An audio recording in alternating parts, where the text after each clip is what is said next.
सोचिए जरा, अगर कल सुबह उठकर आपको पता चले कि जिस देश को इस्लाम की जन्मभूमि कहा जाता है वही देश आज इस्लाम की सबसे गहरी निशानियों को खुद मिटा रहा है, तो क्या आप इसे इत्तेफाक कहेंगे या किसी खामोश साजिश की शुरुआत?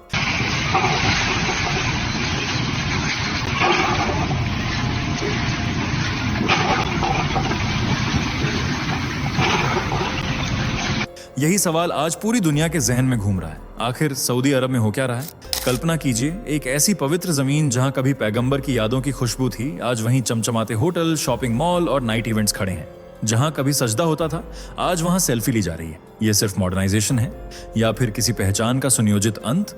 यहीं से शुरू होती है हमारी कहानी और यहीं से आपकी बेचैनी भी।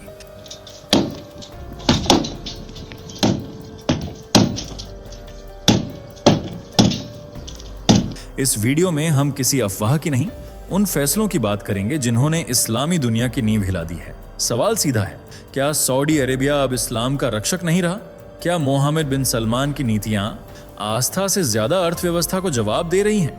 और क्या विजन 2030 एक विकास योजना है या परंपरा के ताबूत में आखिरी की? ये वीडियो आपको असहज करेगा, आपके विश्वासों को चुनौती देगा और शायद अंत तक आते आते आपको एक ऐसा सच दिखाएगा जिसे जानने के बाद अनदेखा करना नामुमकिन होगा।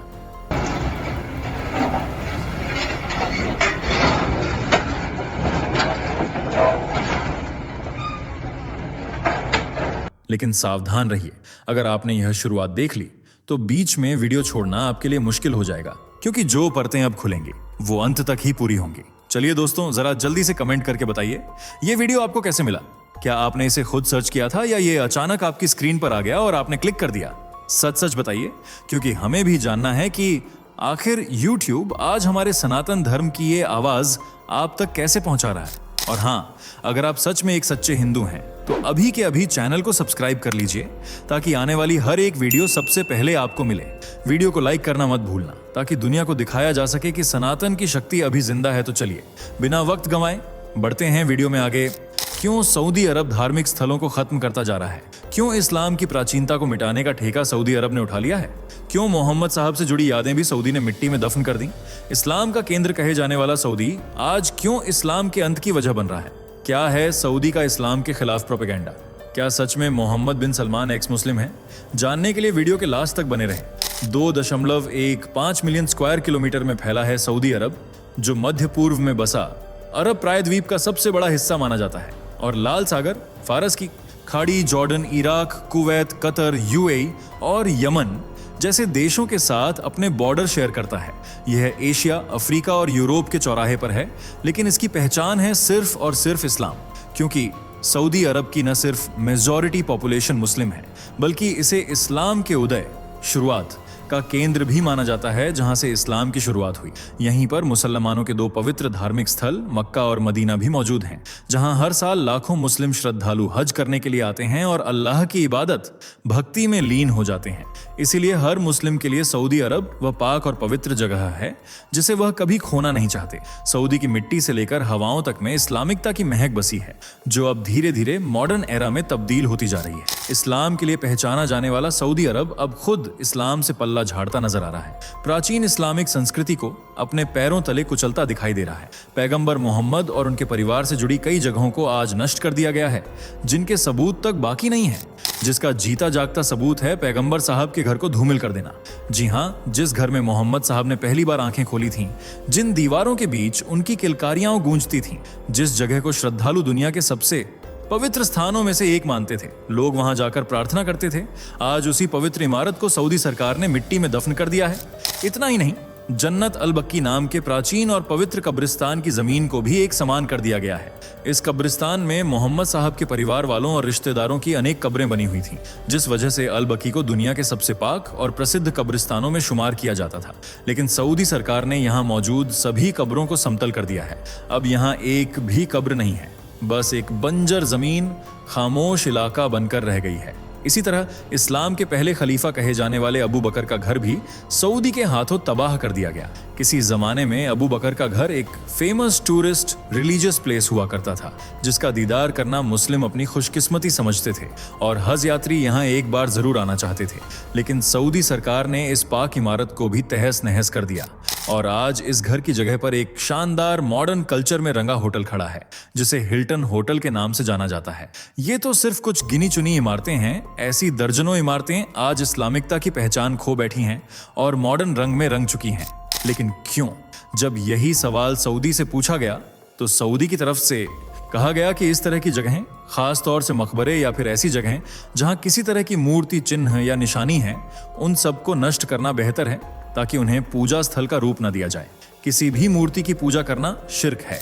इसी सोच के साथ सऊदी ने मोहम्मद साहब से जुड़ी कई इमारतों को ध्वस्त कर दिया और खुद को बचाने के लिए शिर्क का हवाला दे दिया।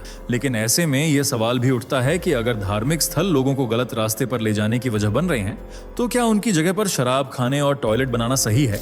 जो इमारतें कभी धार्मिकता की पहचान हुआ करती थीं, जहां की जमीन से इस्लाम की महक उठती थी, आज वहां शोर शराबे और नाच गाने का माहौल बन गया है। बड़े बड़े होटल बनाए जा रहे हैं, शॉपिंग सेंटर्स खुल रहे हैं और लोगों को मॉडर्न कल्चर में ढालने की कोशिशें की जा रही हैं। आज धार्मिक स्थानों को पर्यटन स्थलों में बदल दिया गया है, वह भी एक नई सोच, एक नई दिशा और एक नए रूप में, जिससे उन धार्मिक जगहों की पहचान पूरी तरह से मिट चुकी है। और यह बात सऊदी के मुस्लिम नेताओं और जनता को बिल्कुल भी पसंद नहीं आ रही है। उन्होंने साफ शब्दों में सऊदी पर आरोप लगाया था कि वह इस्लाम को देश से मिटाने की साजिश रच रहा है।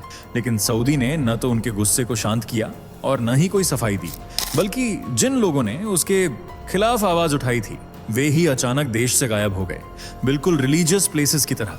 इससे यह तो साफ है कि सऊदी अपनी मर्जी का मालिक है। उसके खिलाफ खड़ा होना मतलब अपनी जिंदगी को खतरे में डालने जैसा है। यही वजह है कि इतने बड़े बड़े बदलावों के बावजूद किसी भी देश ने न तो सऊदी सरकार को रोकने की कोशिश की, न ही उसके खिलाफ कोई आवाज उठाई। सऊदी का मिशन एकदम क्लियर है। वह सऊदी अरब को सिर्फ इस्लाम की पहचान के तले दबाना नहीं चाहता, बल्कि हर धर्म के लिए इसे एक खुले विचारों वाला देश बनाने का फैसला कर चुका है, जहां न तो इस्लाम के नियम हो और न ही कट्टरता।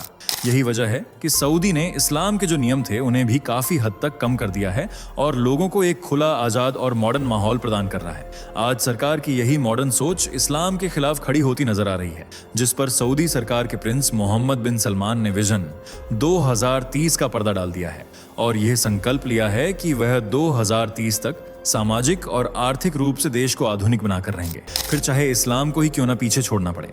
इस्लाम युग से मॉडर्न युग में शिफ्ट होने की सबसे बड़ी वजह बताई जा रही है तेल पर निर्भरता। खाड़ी देशों की तरह सऊदी की सूरत और किस्मत चमकाने में तेल का बहुत बड़ा योगदान रहा है। 19वीं शताब्दी से लेकर अब तक सऊदी के आर्थिक इंजन का पेट्रोल तेल ही बना हुआ है, जो सऊदी की अर्थव्यवस्था को मजबूती देता है। लेकिन अब जमाना बदल रहा है। लोग नेचुरल रिसोर्सेज की कमी को देखते हुए पेट्रोल डीजल से इलेक्ट्रॉनिक व्हीकल्स पर शिफ्ट हो रहे हैं, जिससे आगे आने वाले वक्त में तेल की डिमांड न के बराबर रह जाएगी। इसी दूरदर्शी सोच के चलते सऊदी ने खुद को बदलने का फैसला किया है और ऑयल बेस्ड इकोनॉमी को टूरिज्म बेस्ड इकोनॉमी बनाना शुरू कर दिया है, जिनमें मनोरंजन, शानदार टूरिस्ट प्लेसेस और आजाद सोच शामिल हैं। पिछले साल मॉडर्न सोच के उदाहरण के तौर पर मई 2024 में देश का पहला स्विमवेयर फैशन शो आयोजित किया गया था, जो रेड सी फैशन वीक का हिस्सा था। इसमें मॉडल स्विमसूट में पूल के किनारे चली थीं। ये फैशन शो सऊदी अरब के पश्चिमी मुहाने पर सेंट रेगिस रेड सी में ऑर्गेनाइज हुआ था, जिसमें मोरक्कन डिजाइनर यास्मीन कंजल की ड्रेसेस पेश की गई थीं। और ये सब उसी देश में हुआ था जहां कुछ साल पहले तक महिलाओं को शरीर ढकने वाला अबाया और हिजाब पहनना कंपलसरी था। लेकिन आज सऊदी में पहनावा और सोच बदल गई है। सऊदी एक एक कर इस्लामिक सिद्धांतों, तालीम और नियमों की धज्जियां उड़ा रहा है। हद तो तब हो गई जब सऊदी में शराब खाने भी खोल दिए गए, जबकि इस्लाम में शराब को हराम बताया गया है। लेकिन सऊदी ने एक बार भी इस्लाम की तरफ नहीं देखा और मॉडर्नाइजेशन की सीढ़ियों पर चढ़ते हुए शराब की दुकानों को खोलने की परमिशन दे दी। देश में बीते 70 साल से शराब पर बैन है। न तो शराब यहां बेची जाती थी और न ही खरीदी। लेकिन मोहम्मद बिन सलमान ने इस प्रतिबंध को अब पूरी तरह से हटा दिया है और राजनयिकों के साथ साथ गैर मुस्लिम विदेशियों को भी शराब बेची जा रही है, जिनके पास प्रीमियम रेजिडेंसी परमिट है। दरअसल प्रीमियम रेजिडेंसी बहुत अमीर या बहुत पढ़े लिखे विदेशियों को दी जाती है जो सरकारी संस्थानों में काम करते हैं। ऐसे ही कई बदलाव आज सऊदी की धरती पर हो रहे हैं, जिनमें महिलाओं को ड्राइविंग की परमिशन दी गई है। पुरुषों और महिलाओं को एक साथ पब्लिक प्लेस पर बैठने की इजाजत दी गई है। सिनेमा हॉल और सिंगिंग प्रोग्राम्स का आयोजन किया जा रहा है। डेजर्ट रेव और नाइट इवेंट्स को भी ऑर्गेनाइजन करने का चलन शुरू हो गया है, जबकि धार्मिक एक्टिविटीज लगातार कम होती जा रही हैं। 2034 में सऊदी फुटबॉल वर्ल्ड कप की भी मेजबानी करने का ऐलान कर चुका है और इस खास मौके पर शामिल होने वाले सैलानियों के रहन सहन के लिए सऊदी अरब में रेड सी ग्लोबल प्रोजेक्ट के तहत कई लग्जरी होटल्स डेवलप किए जा रहे हैं। यानी रेगिस्तान में बना सऊदी अरब अब गगनचुंबी इमारतों का ठिकाना बन रहा है, जिसका असर मक्का और मदीना पर भी पड़ रहा है। मक्का मदीना के आसपास पहले जो भी मस्जिदें और धार्मिक जगहें थीं, उन्हें वहां से हटा दिया गया है और उनकी जगह आज ऊंची ऊंची चमचमाती इमारतों ने ले ली है। जहां किसी जमाने में पैगंबर साहब की यादें संजोकर रखी गई थीं, आज वहां शॉपिंग कॉम्प्लेक्स और पार्किंग प्लॉट बना दिए गए हैं, जहां महिलाएं और पुरुष खुलेआम घूमते फिरते नजर आते हैं।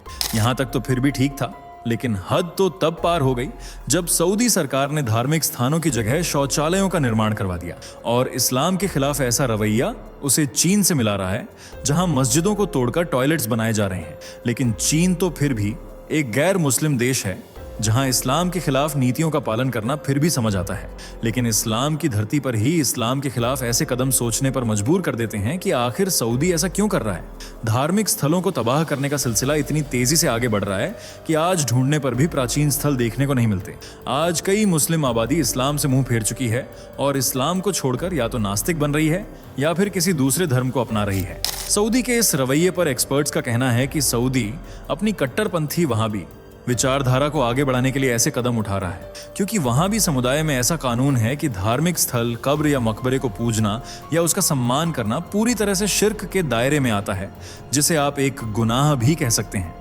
यही वजह है कि जहां हिंदू आबादी वाले भारत में मस्जिदों और मज़ारों को लेकर झगड़े हो रहे हैं, तो वहीं सऊदी इन मज़ारों को एक के बाद एक नष्ट करता जा रहा है। शिर्क को देखते हुए ही सऊदी ने पैगंबर मोहम्मद साहब के परिवार से रिलेटेड सभी जगहों को तहस नहस कर दिया है, ताकि उन्हें पूजा स्थल का रूप न दिया जाए। क्या सच में यही कारण है? तो कुछ लोगों का जवाब है नहीं। दरअसल कुछ लोगों का कहना है कि सऊदी के प्रिंस मोहम्मद बिन सलमान भले ही खुद को मुस्लिम दिखाने और बताने की कोशिश करें, लेकिन असल में वे इस्लाम को मानते ही नहीं हैं। वे एक एक्स मुस्लिम हो गए हैं और धार्मिक स्थलों को नष्ट करते जा रहे हैं। जैसे मोहम्मद साहब का जो जन्म स्थान था, उसे 1989 में एक लाइब्रेरी में तब्दील कर दिया गया और आज वहां धार्मिक पुस्तकों के साथ साथ मॉडर्न बुक्स भी सजी हुई हैं। जबकि जन्नत अल बकी कब्रिस्तान को भी साल 1925 में ध्वस्त कर दिया गया था और पैगंबर की पुत्रियों और पत्नियों समेत तमाम रिश्तेदारों और परिवार वालों की कब्रों को समतल मिट्टी में छुपा दिया गया। इसी तरह जन्नत अल मुअल्ला कब्रिस्तान में भी पैगंबर से संबंधित लोगों को दफनाया गया था। पर आज किसकी कौन सी कब्र है, यह पहचानना लगभग नामुमकिन है। मोहम्मद की पहली पत्नी खदीजा का घर भी सरकार के निशाने पर आ चुका है। हालांकि पहले यह एक धार्मिक स्थल ही हुआ करता था, पर फिर सरकार ने इस घर को गिराकर इसकी जगह पब्लिक टॉयलेट बना दिया। हव्वा यानी ईव के मकबरे को भी 1975 में ढा दिया गया और आज यह जगह सिर्फ एक बंजर जमीन का टुकड़ा है। आज इस्लाम सिर्फ धार्मिक स्थलों के साथ ही खत्म नहीं हो रहा, बल्कि लोगों की सोच से भी बाहर होता जा रहा है। सोशल मीडिया के इस दौर में आज मुस्लिम मॉडर्न जिंदगी की तरफ ज्यादा आकर्षित हो रहे हैं और वीडियो और खबरों के जरिए जागरूक होकर इस्लाम के खिलाफ ही सवाल उठा रहे हैं, जिससे एक्स मुस्लिमों की संख्या तेजी से बढ़ रही है। साल 2022 में सऊदी अरब ने विजन 2030 के तहत एक योजना बनाई थी, जिसमें फैसला लिया गया था कि धार्मिक पर्यटन को बढ़ावा दिया जाएगा। लेकिन यह बात सिर्फ कागजों तक ही सिमट कर रह गई और आज धर्म नहीं, सिर्फ पर्यटन को बढ़ावा दिया जा रहा है और एक्स मुस्लिम कहे जाने वाले मोहम्मद बिन सलमान का इसमें सबसे बड़ा हाथ है। आपको क्या लगता है, क्या सच में मोहम्मद बिन सलमान इस्लाम के खिलाफ हैं या यह सिर्फ पैसों का लालच है?